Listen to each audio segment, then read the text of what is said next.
Welcome to Padma's video. இன்னைக்கு நம்ம முறுக்கு தான் பார்க்க போறோம். முறுக்கு வந்து பொட்டுக்கடலை மட்டும் சேர்த்து செய்யலாம், உளுந்து மட்டும் சேர்த்து செய்யலாம். இது வந்து பொட்டுக்கடலையும் உளுந்தும் ரெண்டுமே சேர்த்து செய்யற முறுக்கு. இது ஒரு தனி டேஸ்டா இருக்கும். பொட்டுக்கடலையோட ஃப்ளேவரும் இருக்கும், உளுந்தோட ஃப்ளேவரும் இருக்கும். ஸோ இதனால ஒரு டிஃப்ரெண்ட் டேஸ்ட் இருக்கும். இப்போ இதுக்கு அளவுன்னு பார்த்தீங்கன்னா 4 கிளாஸ் அரிசி எடுத்தா 1 கிளாஸ் பருப்பு எடுக்கணுங்கிறது தான் நமக்கு வந்து அளவு.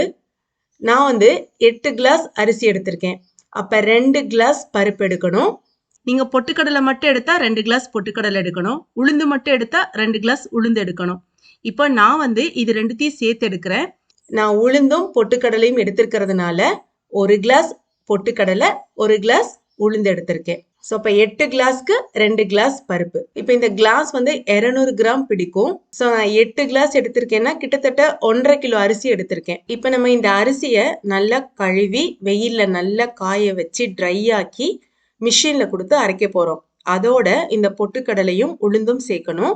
பொட்டுக்கடலையே நம்ம அப்படியே போட்டுக்கலாம், ஆனால் உளுந்தை வந்து லேசாக வறுத்து போடணும். இப்போ நம்ம உளுந்த வறுத்துக்கலாம். ரொம்ப செவக்க வறுக்கக்கூடாது, அப்புறம் முறுக்கு வந்து ரொம்ப செவந்து போயிடும். லேசாக வறுத்தா போதும், ஒரு சூடு வந்தால் போதும், ஒரு லேசாக வாசமும் வரும். அதோடு நம்ம நிறுத்திக்கலாம். சூடு வந்துருச்சு, போதும் வறுத்தது, எடுத்துடலாம். இப்போ இந்த உளுந்தை வந்து நம்ம நல்லா ஆற வச்சுட்டு கழுவி காய வச்ச அரிசியோட ஒரு பங்கு பொட்டுக்கடலையும் இந்த ஒரு பங்கு உளுந்தையும் சேர்த்து மிஷினில் கொடுத்து அரைச்சிட்டு வரணும். இப்போ நான் மிஷினில் கொடுத்து அரைச்சி வச்சுட்டேன். இப்போ அதுலேருந்து ஒரு போர்ஷன் மாவு எடுத்திருக்கேன். இந்த கப்பில் 1 கப் மாவு எடுத்திருக்கேன். இதில் சீரகம் போட்டுக்கிறேன். நீங்கள் விருப்பப்பட்டால் எள்ளு இல்லைனா ஓமம் கூட போட்டுக்கலாம். தேவையான அளவு உப்பு போட்டுக்கணும், கொஞ்சம் பெருங்காயத்தூள் போட்டுக்கணும். இப்போ இது எல்லாத்தையும் சேர்த்து மிக்ஸ் பண்ணிடலாம். உப்பு, சீரகம், பெருங்காயத்தூள். அடுத்து வந்து நம்ம வெண்ணெய் போடணும். காய்ச்சின எண்ணெய் ஊற்றிக்கலாம், இல்லைன்னா நெய் போட்டுக்கலாம். நான் வந்து வெண்ணெய் போட போகிறேன். வெண்ணெய் எவ்வளோ போடணும்னா, இப்போ நான் எடுத்த 1.5 கிலோ அரிசிக்கு 100 கிராம் வெண்ணெய் வந்து கரெக்டாக இருக்கும். அதை நான் எப்படி பிரிச்சுப்பேன்னா, நான் அரைச்சிட்டு வந்த மாவை வந்து ஒரு 4 பங்காக பிரிச்சிருவேன் ஒரு பாத்திரத்தில் அளந்து. அதே மாதிரி 100 கிராம் வெண்ணெயை 4ஆக கட் பண்ணிடுவேன். நம்ம வந்து ஃப்ரிட்ஜிலேருந்து எடுத்தால் நல்லா கட்டியாக தானே இருக்கும். அதை வந்து 4 பங்காக கட் பண்ணிடுவேன். ஸோ ஒவ்வொரு போர்ஷனுக்கும் ஒரு பங்கு வெண்ணெயை போட்டுப்பேன். இப்போ நான் வந்து 1 கிண்ணம் எடுத்திருக்கேன். ஸோ அதனால் நான் 1 ஸ்பூன் வெண்ணெய் போட்டுக்கிறேன். அதனால் 1 ஸ்பூன் வெண்ணெயை கொஞ்சம் நல்லா உருக்கிட்டு அதோட சேர்த்துக்கணும். இப்போ நல்லா மிக்ஸ் பண்ணிடணும். இப்போ நம்ம கொஞ்சம் கொஞ்சமாக தண்ணி ஊற்றி நல்லா கெட்டியாக பிசைஞ்சுக்கணும். நீங்கள் வந்து தண்ணியை நிறையா ஊற்றிடாதீங்க. தண்ணியை நிறையா ஊற்றிட்டிங்கன்னா மாவு போட்டு அதை சரி பண்ணிக்கலாம். ஆனால் நீங்கள் மாவு போடும்போது உப்போட டேஸ்ட்டும் மாறிடும், வெண்ணெயோட அளவும் மாறிடும்.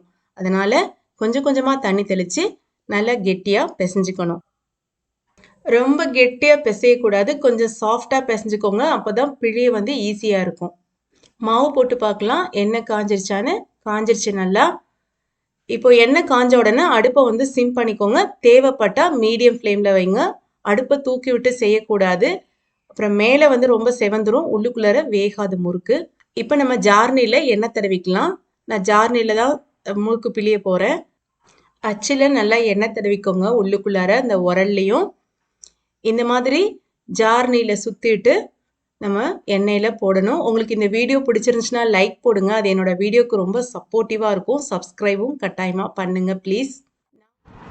நான் வந்து 3 கண் இருக்கிற அச்சு தான் எடுத்திருக்கேன். வீடியோவில் தெரியணுங்கிறதுக்காக நான் அடுப்பு மேலே வச்சு செய்கிறேன். நீங்கள் வந்து அடுப்பு மேலே வச்சு செய்யாதீங்க, எண்ணெய் சட்டியில் கை இடிச்சிரும். பபிள்ஸ்லாம் அடங்கினதுக்கு அப்புறம் தான் நம்ம எடுக்கணும். ஆனால் பபிள்ஸ் அடங்கினதுக்கு அப்புறமும் நம்ம முறுக்கை எண்ணெயிலே வேக விட்டுட்டு இருந்தோம்னா முறுக்கு வந்து எண்ணெய் கோத்துக்கும். அதனால திருப்பி போட்டுட்டு பபிள்ஸ் அடங்கின உடனே நம்ம முறுக்கை எடுத்துடணும்.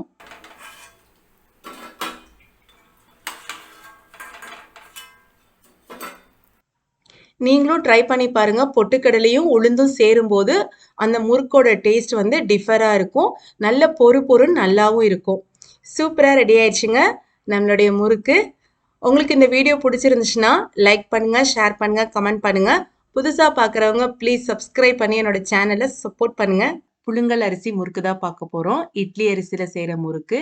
இப்போ நம்ம புழுங்கல் அரிசி முறுக்கு செய்யறதுக்கு அரிசி எடுத்துக்கணும். புழுங்கல் அரிசி எடுத்துக்கணும். அதாவது இட்லி அரிசி எடுத்துக்கணும். ஒரு ஆழாக்கு 200 கிராம் இது. இத வந்து நம்ம தண்ணி ஊத்தி ஒரு 3 மணி நேரம் ஊற வைக்கணும்.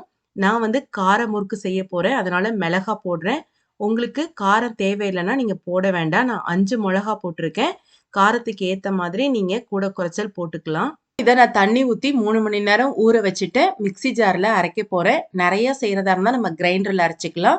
இப்ப இத கழுவிட்டு மிக்ஸி ஜார்ல அரைக்கணும். ஆனா மிக்ஸி ஜார்ல அரைக்கும்போது தண்ணி வந்து நிதானமா ஊத்தணும். நெறைய ஊத்திறக்கூடாது. தேவைப்படுற அளவுக்கு கொஞ்சம் கொஞ்சமா தண்ணி விட்டு அரைக்கணும். கெட்டியா அரைக்கணும். சுத்தி அரிசிலாம் இருந்துச்சுன்னா, அத எடுத்து விட்டு அரைக்கணும். அரிசி இருந்துச்சுன்னா, முறுக்கு செய்யும்போது வெடிக்கும். அதனால அந்த மிக்ஸி ஜார்ல சுத்தி எடுத்து எடுத்து விட்டு நீங்க பக்குவமா அரைச்சுக்கோங்க. கொஞ்சம் கெட்டியா. இப்ப நான் அரைச்சுட்டு வந்திருக்கேன். இப்ப கொஞ்சம் உப்பு சேர்த்துட்டு மறுபடியும் நான் அரைச்சர்றேன். கொஞ்சமா உப்பு சேர்த்துக்கோங்க. அப்புறம் டேஸ்ட் பண்ணிட்டு நம்ம தேவைப்படுற அளவு சேர்த்துக்கலாம். இப்ப நம்ம அரைச்சாச்சு. இந்த அளவுக்கு மையா அரைக்கணும். எவ்வளோ உங்கனால மையா அரைக்க முடியுமோ அவ்வளவுக்கு மையாவும், அதே சமயம் ரொம்ப தண்ணியா அரைச்சிராம தேவைப்படுற அளவு தண்ணி ஊத்தி அரைச்சிருங்க. இப்ப அடுத்து நம்ம பொட்டுக்கடலை எடுக்கணும். 1 ஆழாக்கு அரிசி எடுத்தோம். அதுக்கு பாதி எடுக்கணும். அதாவது 2 பங்கு அரிசினா 1 பங்கு பொட்டுக்கடலை. இப்ப நம்ம 1 பங்கு அரிசிக்கு பாதி பங்கு பொட்டுக்கடலை எடுத்துக்கணும். இத வந்து மிக்ஸி ஜார்ல போட்டு இது மாரி பொடி பண்ணிக்கணும். கட்டாயமா சலிக்கணும். அதுல திப்பிகள் இருந்துச்சுன்னா நம்ம முறுக்கு செய்யும்போது வெடிக்கும். அதனால நல்லா சலிச்சு எடுத்துக்கோங்க.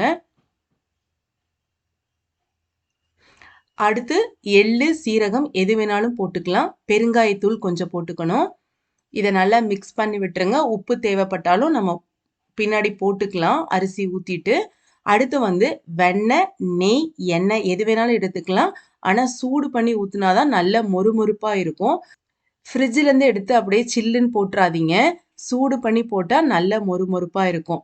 இப்போ 1 ஆழாக்கு அரிசிக்கு 2 ஸ்பூன் கரெக்ட்டா இருக்கும். இந்த ஸ்பூன் வந்து 5 எம்எல்.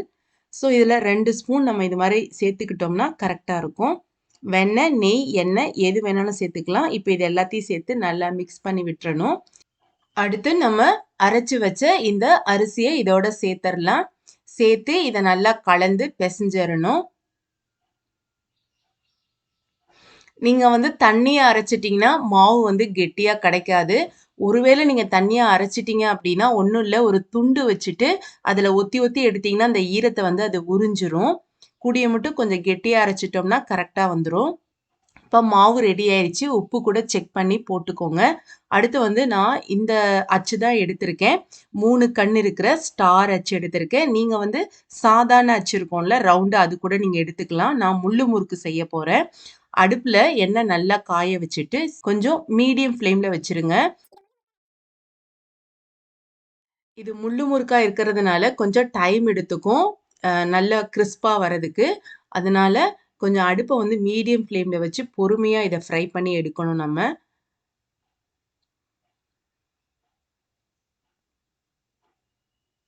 இது முள்ளு முறுக்கா இருக்கிறதுனால கொஞ்சம் டைம் எடுக்கும் கிரிஸ்பா ஆகுறதுக்கு. அதனால அடுப்ப வந்து நல்ல மீடியம் ஃப்ளேம்ல வச்சுட்டு நம்ம செஞ்சோம்னா, நல்லா கிரிஸ்பா ஆயிரும் உள்ளேயும் வெளியேயும். இல்லன்னா மேல மட்டும் கொஞ்சம் கிரிஸ்பா இருக்க மாரி இருக்கும். உள்ள நமுத்த மாரி ஆயிரும்.